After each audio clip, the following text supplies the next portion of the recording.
Hello, hello, bonjour ma douceur, j'espère que tu vas bien. Bienvenue sur Douceur intérieure, ton podcast, le podcast qui te fait du bien, le podcast au travers duquel tu écoutes une belle jeune dame qui s'appelle Nelly Michel. Nelly Michel, qui c'est moi, ta soeur, ton amie. Bienvenue, je suis ravie de t'accueillir. Qu'est-ce que tu m'as manqué? Entre l'ancien épisode et le nouveau, là où tu m'écoutes, je me dis, waouh, le Seigneur m'inspire et j'avais envie de parler avec toi. Tu sais, là, on est en train de rentrer dans une période de fraîcheur, une période hivernale, en griffe hivernale, pour ceux qui vivent en Occident. Et c'est la période où on a tendance à déprimer. C'est la période où on se dit, waouh, je suis seule. C'est la période où on se dit, mais je me retrouve seule. Et oui, tu l'as deviné. Aujourd'hui, je veux te parler du célibat. Mais surtout te dire que ton célibat n'est pas une malédiction. Alors, pourquoi j'ai été inspirée par ce thème? Parce que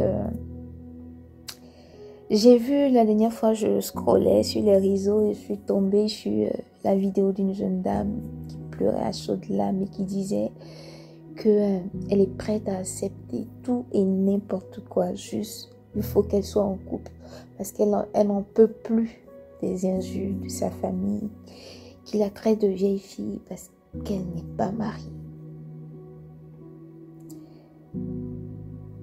Je veux que tu m'écoutes, ma douceur, que tu sois un homme ou une femme. Le célibat n'est pas une malédiction. Vous savez, il y a des personnes qui se retrouvent célibataires après peut-être une longue période où ils ont été mariés. Après une longue période où ils ont été en couple. Après une longue période où ils ont été en relation. C'est des choses qui arrivent. Je vous dis, la vie, c'est une école. Et la vie, en fait, cette école-là, on ne peut pas sauter de classe. C'est une école où il faut faire toutes ces classes pour arriver là où on veut. Tant que tu ne tombes pas, tu n'apprends pas. Tant que tu n'es pas fracassé par la vie, tu n'apprends pas. Tant que tu n'es pas bousculé par les épreuves de la vie, tu n'apprends pas. À moins que tu sois une personne qui soit déterminée ou qui soit prédestinée, voilà, à ne pas te marier. Donc peut-être si tu as peut-être un appel particulier, ça existe, il y a des personnes qui ont des appels particuliers et qui sont dans du célibat apostolique. Donc leur vie est réservée entièrement à Dieu. Ça, c'est autre chose. Il y a des personnes également, par exemple chez nous, les chrétiens catholiques, des prêtres qui ne se marient pas. Ça, c'est autre chose. Il y a des religieuses aussi qui ne se marient pas. Ça, c'est autre chose.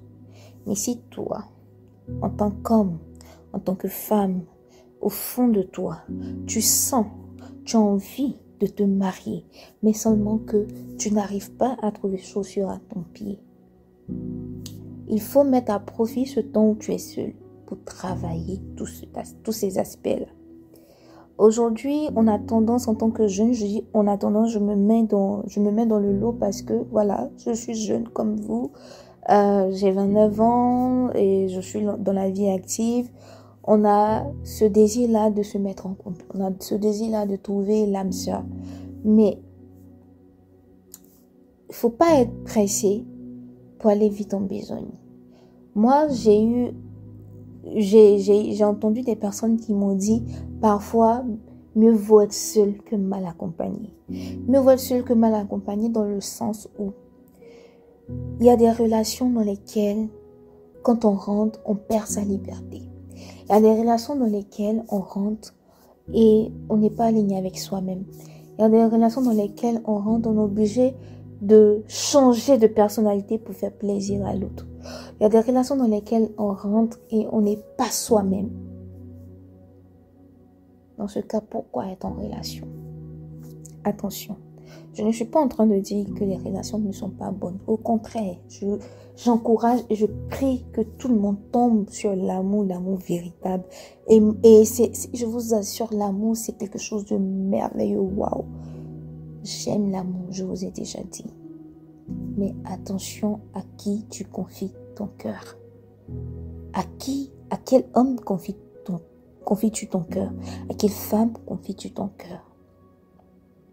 C'est pas parce que dans ton cercle d'amis, tu as dépassé la trentaine, que tout le monde s'est marié, tout le monde a des enfants, que aujourd'hui le premier venu, voilà, tu n'as même pas vérifié de quelle famille il sort, c'est quoi son histoire, c'est quoi ses antécédents. On te demande pas de faire la genèse. C'est vrai, on a des principes, mais il y a des principes de base qu'il faut analyser. Aujourd'hui, il y a des personnes, quand tu les écoutes, elles te disent qu'elles sont prêtes, coûte que coûte, à se mettre en couple. Advienne que pourra. Mais c'est dangereux de penser comme ça. Pourquoi? Parce que tu ne connais pas la personne en face de toi. C'est pas parce que quelqu'un, dans ton cercle d'amis, tout le monde est en couple, tout le monde est marié, que tu es obligé de faire comme les autres. Personne ne te poursuit. En fait, il faut savoir que c'est toi qui détiens la clé de ta vie. C'est toi qui détiens la clé de ton bonheur. Il y a plein de personnes, quand tu les vois, elles dépriment. Et quand tu leur poses la question, qu'est-ce qui se passe? Non, je suis seule, donc je déprime. En fait, il faut que déjà tu changes ton mindset. Il faut déjà que tu te mettes à l'idée, à l'esprit, que ton bonheur ne sera pas déterminé par la venue d'un homme ou d'une femme dans ta vie. Parce que là, si tu le fais, c'est très dangereux. Dans le sens où tu donnes la clé à cette personne-là de te rendre malheureuse ou heureuse. Eh oui, et je me répète. Quand tu attends le mariage pour être heureux, tu donnes la clé à la personne qui arrive dans ta vie de te rendre heureuse ou malheureuse. Attention. Si toi, toute ta vie tourne autour du mariage, le jour où le mariage n'existe plus, qu'est-ce que tu deviens? Pose-toi cette question. Parfois, on fait des choix et après, on ne se rend pas compte et après, on paye le prix. Est-ce que vous savez ce que c'est que la liberté? Parfois, tu es dans une relation et tu te dis ça serait mieux peut-être si tu étais célibataire. Parce que la pression psychologique, elle est plus difficile à gérer que la pression physique. Attention aux choix qu'on fait. Moi, je dis toujours aux filles de mon âge, qui ne sont pas mariées, qui ne sont pas en couple. Moi, je ne peux pas parler du mariage parce que, voilà, c'est un cadre très, très délicat. Voilà. Mais je parle des personnes qui ne sont pas encore mariées. Tu n'es pas encore marié, il faut faire attention. Il faut faire attention à qui tu laisses rentrer dans ton cœur, dans ta vie. Moi, je dis, c'est pas dans toutes les familles on se marie. Et je le répète, on ne se marie pas dans toutes les familles. On ne rentre pas dans toutes les familles. Parce que tu ne connais pas les problèmes des gens. Tu ne connais pas les combats des gens. On ne parle même pas de religion, on ne parle même pas de spiritualité. Il y a des familles dans lesquelles tu rentres, en fait, tu meurs à petit feu de l'intérieur. Parce que les gens, ils vont t'user. En fait, je sais pas, si tu es une personne qui n'est pas forte d'esprit, tu es une personne déjà qui est, on va dire, une grippe dépendante affective, ben en fait, les gens, ils vont se servir de ça. Ils vont te tuer à petit feu. Il faut que tu saches que ton célibat dans lequel tu es doit être la saison favorable pour traiter tes traumas. Aujourd'hui, tu ne te poses pas la question de savoir pourquoi tu n'arrives pas à rester seule. Moi, je sais que dans mon entourage, je connais des personnes qui ne veulent pas rester seules. Sont prêtes à tout, ne serait-ce même communiquer avec quelqu'un. Pourquoi? Il y a un problème. Pose-toi la question. Pourquoi tu n'arrives pas à rester seule chez toi? Parce que moi, je le dis et je le répète, et ce n'est pas la première fois que je le dis. Que ce soit en podcast, que ce soit en vidéo. Si tu n'apprends pas à rester seul avec toi-même, tu n'apprends pas à te supporter seul, personne ne te supportera. C'est évident. Parce que la seule personne qui est capable de rester avec toi jusqu'à la fin de tes jours, c'est toi-même. C'est toi-même. Mais si tu permets aux gens, tu veux donner la possibilité aux gens de te supporter alors que toi-même tu ne le fais pas, il y a un problème quelque part. Ma douceur, attention. Le célibat n'est pas une malédiction. Il faut que tu apprennes déjà à prendre ce temps-là pour toi. Prends ce temps-là pour toi. Traite tes traumatismes de l'enfance, de la jeunesse. Regarde tous les gourmands que tu as eus. Essaie de faire la jeunesse. Essaie de t'asseoir, de faire un bilan. Qu'est-ce qui n'a pas marché dans telle ou telle relation? Ok, j'ai ça à traiter. J'ai ça à traiter. Il faut que je travaille sur mon caractère. Il faut que je travaille sur ma manière de parler. Il faut que je travaille sur ma manière de penser. Il faut que je travaille sur mon aspect physique. Parce que oui, l'aspect aussi physique, ça compte. Il y a des filles, quand tu les rencontres, elles te disent, oui, mais ouais, si même il va venir comme ça. Écoute-moi très bien. L'homme, l'être humain, déjà, mais l'homme, petit H, est visuel. Quand un homme voit une femme, il y a l'aspect extérieur déjà qui l'attire avant l'intérieur. Donc, quand la personne va te voir, elle va pas voir tout de suite ton bon cœur, elle va pas voir ton intelligence, elle va voir ton aspect physique. Comment tu te présentes? Comment tu t'habilles? Comment tu parles? Qu'est-ce que tu dégages? Quel est ton parfum quand tu passes? Et puis, quelle est ta signature? Quelle est ta marque? Sans prétention aucune. Pour ceux qui me connaissent, je suis une nappie. J'ai des cheveux afro. Et mes cheveux, j'ai pas de cheveux aussi volumineux. Il y a plus long que moi. Mais il y a deux choses sur lesquelles des gens ont attiré mon attention et je me suis rendu compte que ça, c'est ma marque, ça, c'est ma signature. Quand on dit Nelly Michel, on associe tout de suite mon nom à ça. Vous savez c'est quoi? Ce sont mes coiffures et mon parfum. Et oui, Dieu m'est témoin, je n'achète pas des parfums chers, mais je sens toujours bon. Je sens toujours bon.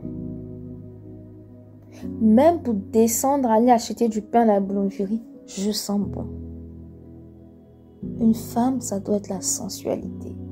Une femme, elle doit sentir bon. Une femme, tu dois toujours avoir quelque chose dans ton sac pour sentir bon. Je sors dans mon sac pour aller au travail. J'ai toujours un gloss pour repulper mes lèvres, ouais, et un parfum. Je me suis acheté un petit flacon où j'ai transféré une partie de mon parfum que je peux me reparfumer. Et là encore, parfois, j'ai même pas besoin de me reparfumer dans la journée parce que il y a l'art de se parfumer. Ça s'apprend, les filles. Google est notre meilleur ami. Ça s'apprend. L'art de se parfumer. Il y a des parties du corps où il faut mettre le parfum pour que ça te reste toute la journée. De telle sorte que quand tu passes, parfois, toi, tu ne sens pas ton parfum, mais les gens sentent ton parfum. Plusieurs fois, on m'a dit, Michel, tu sens bon. Ça fait plaisir. Ça doit être ta marque. Et mes cheveux, j'ai l'habitude avec mes cheveux. Chaque fois que je laisse mes cheveux naturels, j'ai une manière particulière de les coiffer. Soit avec une petite tresse devant. En fait, je joue avec mes cheveux. Et ça, c'est ma signature. Je me rappelle une fois, un de mes collègues m'a dit, je suis une artiste. Ça m'a fait plaisir.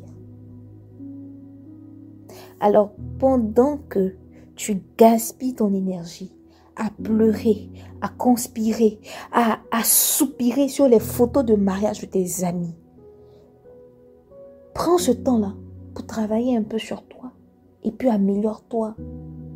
Tes amis sont mariés. Tu ne sais pas leur parcours, tu ne sais pas comment elles ont fait. Elles ont travaillé aussi sur elles. Tu vas leur poser la question, elles te diront qu'elles ont travaillé également sur elles. Le mariage n'arrive pas comme ça. Je ne dis pas que aujourd'hui ton mariage tarde parce que tu as un mauvais caractère ou parce que tu ne sens pas bon. C'est pas ce que je dis. Je dis que on attire ce qu'on est. Si jusqu'à présent, peut-être tu te rends compte que tu attires un certain type d'homme qui n'est pas ton type d'homme, pose-toi des questions. certainement, tu as des trucs en toi qu'il faut traiter. Après, peut-être que ton aspect physique est déjà parfait. Il faut traiter alors ton aspect intérieur. Ou si ton aspect intérieur est parfait, alors commence à traiter ton aspect physique. Tout va de soi. Tout va ensemble. On est corps, âme et esprit. Alors ton corps peut être bien, mais ton âme peut être malade. Ton âme peut être bien, mais ton esprit et ton corps sont malades. Alors assure-toi que sur tous les plans, tu es bien. Et puis, essaie de te mettre des temps de qualité. Le temps de célibat n'est pas pour rester entre les quatre murs de la maison. C'est bien. Moi, je parle, mais je suis une grosse casanière. Je sors très peu. Parce que je suis quelqu'un, j'aime ma paix, j'aime rester chez moi. Mais il faut aussi prendre du temps pour soi. Sors, va manger avec tes copines dans tes chics restaurants. On ne te demande pas de dépenser des sommes colossales. Ce sont des choses qui se planifient. Tu peux planifier peut-être un resto chaque 2 mois avec tes copines, mais quand tu fais ce resto, tu te fais propre, tu te fais chic, tu sens bon. Vous allez vous passer un moment de qualité. À ces restaurants-là, à ces sorties, tu peux faire des rencontres. Vous allez au cinéma. Vous faites des voyages. Vous allez au week-end. Il y a plein d'activités à tester à Paris ici. Il y a des ateliers de cuisine. Il y a des ateliers de parfumerie. Pour apprendre à se parfumer, pour apprendre à créer son propre parfum. Il y a des ateliers de peinture. Là, les ateliers de peinture, c'est bien parce que ça te permet de relationner avec des gens que tu ne connais pas. Vous êtes tous sur la même table, vous avez des toiles et vous devez dessiner. Ça te permet de tabler le contact. Ce sont des petites astuces qui te permettent de connaître du monde, de faire aussi un réseau. Parce que c'est de recommandation en recommandation. Il y a plein de mariages aujourd'hui, c'est des recommandations où tu entends qu'un tel a mis sa copine en stories et un gars l'a identifié et c'est parti de là. Ou bien une telle a été invitée à un anniversaire et une fois là-bas, elle a rencontré un gars et c'est parti de là. Mais tu ne sors jamais, tu es entre les quatre murs de ta maison. Comment veux-tu que l'homme, selon le cœur de Dieu, t'identifie? Ou la femme, selon le cœur de Dieu, t'identifie? Tu es cloîtré chez toi. Et l'hygiène, là, les gars qui m'écoutent, c'est pas pour les filles, hein. Uniquement, les garçons, vous êtes concernés. Autant vous aimez des filles propres, autant vous aimez des filles bien soignées, autant vous aimez des filles bien habillées, autant vous aimez des filles classe, autant vous aimez des filles qui s'expriment correctement, il faut que ce soit la même chose chez vous. Parce que ce que vous ne savez pas, lorsqu'on cherche l'âme sœur, on recherche son vis-à-vis. Alors autant, jeune roi, tu cherches une femme qui sent bon. Les garçons, il faut savoir que nous aussi les femmes, on est sensible à l'hygiène.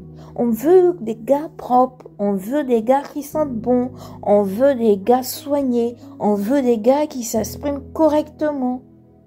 On veut des gars instruits et des gars romantiques. Et on en veut. On veut des gars aussi qui ont traité leur trauma. Aujourd'hui, quand on parle de traiter ses traumatismes, traiter ses blessures antérieures, on a tendance à dire, ouais, c'est la femme. Mais non, il y a des garçons, je vous dis, qui ont accumulé plein de blessures depuis le bas. Aujourd'hui, c'est des monstres.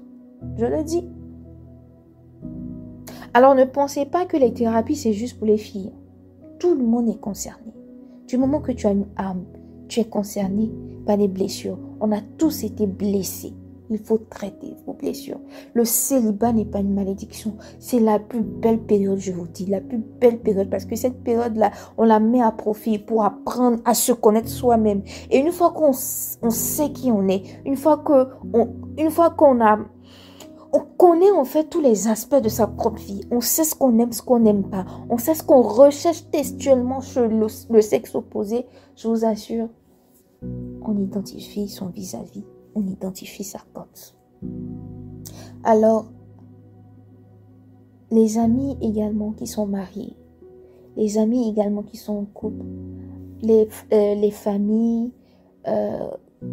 ceux qui m'écoutent et qui sont en tout cas déjà en couple, et qui ont déjà dans leur entourage, des personnes qui sont célibataires, je vais vous en prie, arrêtez de leur mettre la pression. Parce qu'aujourd'hui, la pression de la société fait que plein de personnes font le mauvais choix. Mieux vaut être seul que mal accompagné. Il suffit pas de se marier, il suffit d'être bien marié. Parce que tu peux être marié, être malheureux ou malheureuse. Et puis tu peux ne pas être marié et vivre plus heureux ou plus heureuse que quelqu'un qui est dans le mariage. Alors moi, je souhaite en tout cas à tous ceux qui recherchent le mariage de trouver la personne selon leur cœur. La personne qui les fera sentir spéciales. Mais je vous en prie, ne vous précipitez pas dans des relations juste pour être en couple ou pour dire que je suis mariée également. Le mariage, c'est pour toute la vie. Autant faire un bon choix et assumer son choix toute la vie que de faire un choix juste pour le regard des autres et d'en souffrir. Et oui, parce qu'une personne joviale qui rentre dans un mariage malheureux s'éteint. Tout comme une personne qui a traité ses traumatismes et qui rencontre quelqu'un aussi qui a traité ses traumatismes. Mais je vous assure, c'est un mariage béni, heureux et épanoui. Alors, avant de catégoriser les gens pour dire oui, elle est vieille fille, c'est un vieux gars, je vous en supplie. Ayez de la compassion pour les personnes célibataires, c'est difficile. Aujourd'hui, la société stigmatise tellement. La société met tellement de pression. Et même dans des entreprises, parfois quand tu n'es pas marié, tu ne peux pas avoir accès à certains postes de responsabilité. Et du coup, ça fait que plein de personnes également se marient par défaut. Ils se marient juste pour se marier parce qu'il faut avoir le poste qui arrive. Donc, il faut que je me marie. Attention à la personne avec qui tu t'attaches. Le mariage, c'est une alliance. Attention. Alors, prends le temps pour toi. Si tu es une célibataire, tu es un célibataire qui m'écoute, prends le temps pour toi. Traite tes blessures intérieures. Fais le bilan de ta vie. Pardonne à tous ceux que tu devrais pardonner. Demande pardon à tous ceux à qui tu dois demander pardon. Prends soin de ton cœur. Entretiens également ta foi. Quelle que soit ta religion, musulman, chrétien, peu importe. Entretiens ta foi avec ton Dieu. Prends sur toi de travailler intérieurement. Grandis intérieurement. Grandis extérieurement. Fais-toi propre, fais-toi beau. Deviens la meilleure version de toi-même. Deviens la meilleure version de toi. Et regarde l'être qui va arriver vers toi. Je t'assure. Traite tout ça. Également, traite ton entourage. Et regarde la merveilleuse personne qui viendra vers toi. J'ai assez parlé. C'était moi, Nelly Michel, ta sœur, ton amie. Je te fais de gros bisous. Je pense à toi. Je prie pour toi. Mon célibataire, ma célibataire adorée. La vie n'a pas fini de t'enseigner. Ne te précipite pas pour te mettre en relation juste pour qu'on dise que tu es en relation. Prends le temps de travailler sur toi. Prends le temps de enjoy ta vie de célibataire. Je t'assure que si tu vis un bon célibat, tu vivras un mariage béni et épanoui. Mais si tu vis un célibat malheureux, tu passes ton temps à pleurer, pensant que les autres sont privilégiés par rapport à toi, tu pleureras 2 fois plus dans le mariage. Parce que le mariage, c'est un amplificateur. Attention à où tu mènes les pieds. Je t'aime tellement. Tu es tellement précieux, précieuse pour moi que je ne veux pas que tu fasses le mauvais choix.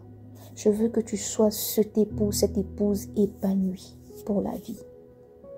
Alors, mets à profit cette saison de célibat pour travailler intérieurement comme extérieurement. Enjoy ta vie. Et Dieu t'emmènera la personne qu'il te faut. C'était moi, ta douceur intérieure. Je t'aime. À très vite.